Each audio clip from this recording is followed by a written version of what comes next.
Assalamualaikum warahmatullahi wabarakatuh. Bismillah, alhamdulillah, wassalatu wassalamu ala rasulillah wa ala alihi wa mawala amma ba'd. Bapak Ibu, saudara-saudara, sahabat-sahabat, kawan-kawan, teman-teman, rekan-rekan, dan adik-adik semua. Alhamdulillah kita bisa bertemu kembali dalam Ainur Rafiq Dawam Channel. Untuk edisi yang ke-108 ini, kita ingin menyampaikan yang terkait dengan sekali lagi tentang Indonesia Emas.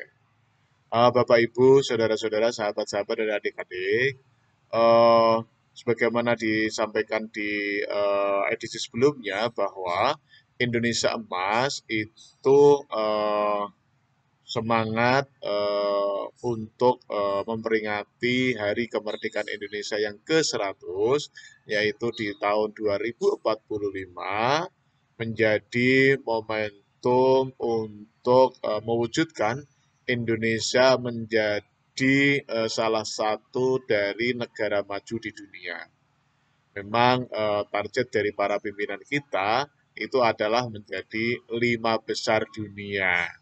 Nah, terkait dengan Indonesia Emas dengan target 5 besar dunia itu, tentunya itu harus dimulai dari pembangunan di berbagai bidang dan itu harus terukur. Nah, strategi yang sebagaimana kita sampaikan kemarin itu ada 4 pilar. Yang pertama adalah apa pembangunan manusia, pembangunan sumber daya manusia yang berilmu pengetahuan dan berteknologi. Kemudian yang kedua dan yang kedua itu yang penting itu adalah terkait dengan ekonomi berkelanjutan. Kemudian yang ketiga itu terkait dengan pemerataan pembangunan. Ya. Kemudian yang keempat terkait dengan pemantapan pertahanan keamanan dan tata kelola pemerintah. Memang untuk yang keempat ini memerlukan prasyarat yang sangat luar biasa beratnya ya. Nah, oleh karena itu terkait dengan ini kemarin kita sudah sampaikan terkait dengan yang pilar yang pertama yaitu pembangunan sumber daya manusia yang berilmu pengetahuan dan berteknologi. Kemarin kita sampaikan terkait dengan beberapa strategi. Yang pertama adalah adanya Badan Riset dan Inovasi Nasional. Kemudian juga adanya penggelontoran anggaran dari LPDP, Lembaga Pengelola Dana Pendidikan, untuk memberikan beasiswa terhadap mahasiswa dan para pemuda-pemudi Indonesia yang berkualitas, yang berprestasi untuk melanjutkan studi di perguruan tinggi ternama di dunia. Bahkan mulai tahun 2022 ini mulai menyentuh yang ada di Kementerian Agama. Oleh karena itu, untuk pilar yang pertama ini saya kira atau kami kira itu sudah masuk pada tahap implementasi.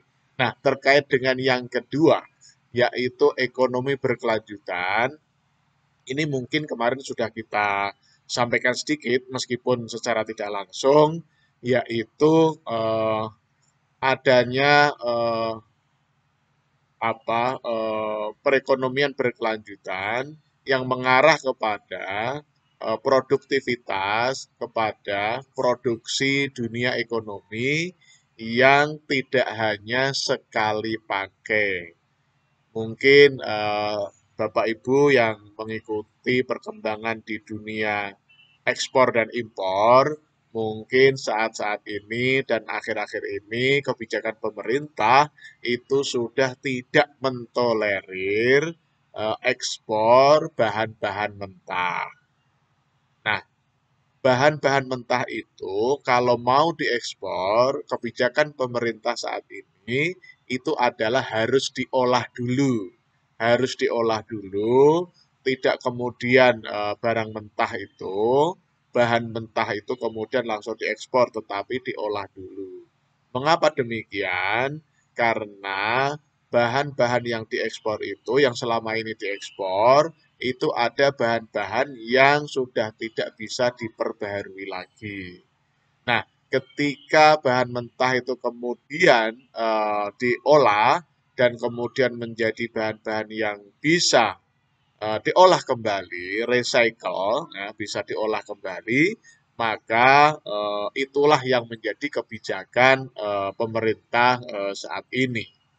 Artinya adalah bahwa pengolahan terhadap bahan-bahan mentah itu diupayakan semaksimal mungkin, seoptimal mungkin, dan sebisa mungkin menggunakan atau dikombinasikan dengan bahan-bahan yang bisa diolah kembali atau di-recycle. Jadi bukan bahan mentah yang habis pakai, tetapi bahan mentah sebagai kombinasi agar bisa diolah kembali.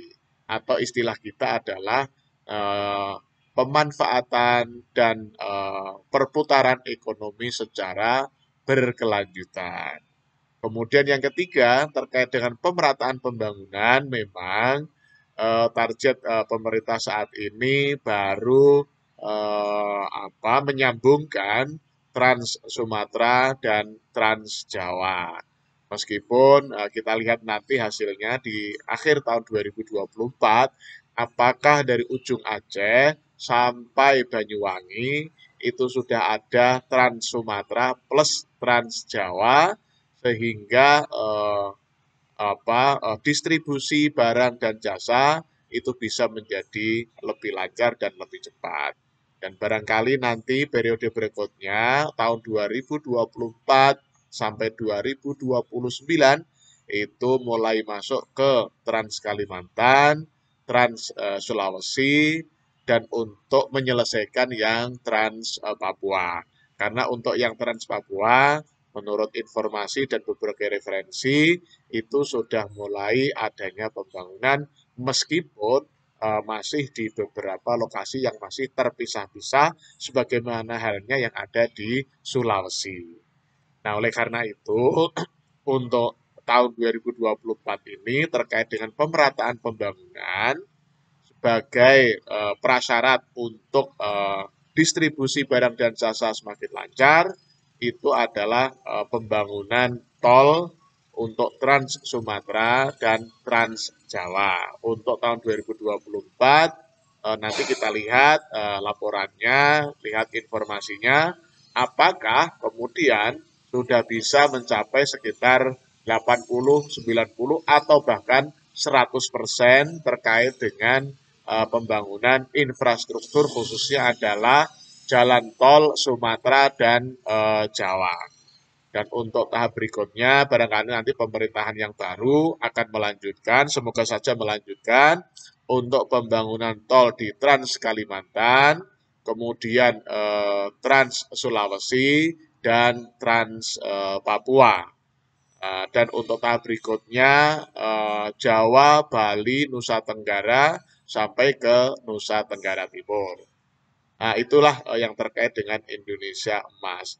Nah, infrastruktur itu merupakan salah satu pilar yang sangat penting agar pembangunan ekonomi, perkembangan ekonomi, kemudian pertumbuhan ekonomi bisa di atas 5%, meskipun belum mencapai ke 2 digit ya pertumbuhan ekonominya. Namun demikian, dengan adanya infrastruktur yang memadai dan tentunya sumber daya manusia yang kompetitif, yaitu pilar yang pertama, pembangunan sumber daya manusia yang berilmu pengetahuan dan teknologi, kemudian didukung dengan infrastruktur, kemudian transportasi atau jalur distribusi yang lancar. Harapan kita di tahun 2045 benar-benar Indonesia masuk di 5 besar negara maju, tentunya dengan pendapatan tinggi ya, pendapatan negara, pendapatan atau income-nya itu termasuk income level negara maju. Nah, negara maju. Nah, terkait dengan itu maka pada kesempatan ini kita sampaikan bahwa Indonesia Emas di tahun 2045 tidak hanya merupakan jargon belaka, tetapi merupakan tanggung jawab kita bersama. Semoga saja dengan kepemimpinan pemerintahan yang baru di tahun 2024 merupakan kelanjutan dari pemerintahan saat ini yang menurut kita itu sudah berhasil membangun infrastruktur dan sekarang mulai menyentuh pembangunan sumber daya manusia yang berilmu pengetahuan dan teknologi yang saat ini sudah mulai menyentuh di Kementerian Agama yang jelas-jelas itu merupakan implementasi dari sila pertama yaitu ketuhanan yang Maha Esa. Harapan kita, meskipun ilmuwan-ilmuwan kita, para ekonom-ekonom kita, para bisnismen-bisnismen kita, kemudian para birokrat-birokrat kita, atau para olahragawan-olahragawan tangguh, itu tetap berketuhanan yang Maha Esa. Istilahnya, agar para ilmuwan itu, para ekonom itu, para bisnismen itu menjadi orang-orang yang tidak sesat jalan sehingga melupakan Tuhan yang Maha Esa. Memang posisi saat ini atau forum ini memang selalu memadukan antara keislaman, keilmuan, keindonesiaan, dan tentunya adalah peradaban. Karena kita ingin mencapai peradaban paripurna atau ultimate civilization atau al-hadarah al-kamilah, katakanlah begitu ya. Sehingga harapan kita peradaban peradaban paripurna ini bisa tercapai dengan kata lain adalah maju, berdaulat, adil, dan makmur menjadi salah satu dari 5 negara maju di dunia pada tahun 2045 bertepatan dengan peringatan Hari Kemerdekaan atau Hari Ulang Tahun Kemerdekaan Republik Indonesia yang ke-100 atau dikenal dengan istilah Indonesia Emas. Barangkali demikian kita ucapkan tagline kita, sukses di dunia, bahagia di dunia. Sukses di akhirat, bahagia di akhirat. Amin, amin, amin. Terima kasih. Wassalamualaikum warahmatullahi wabarakatuh.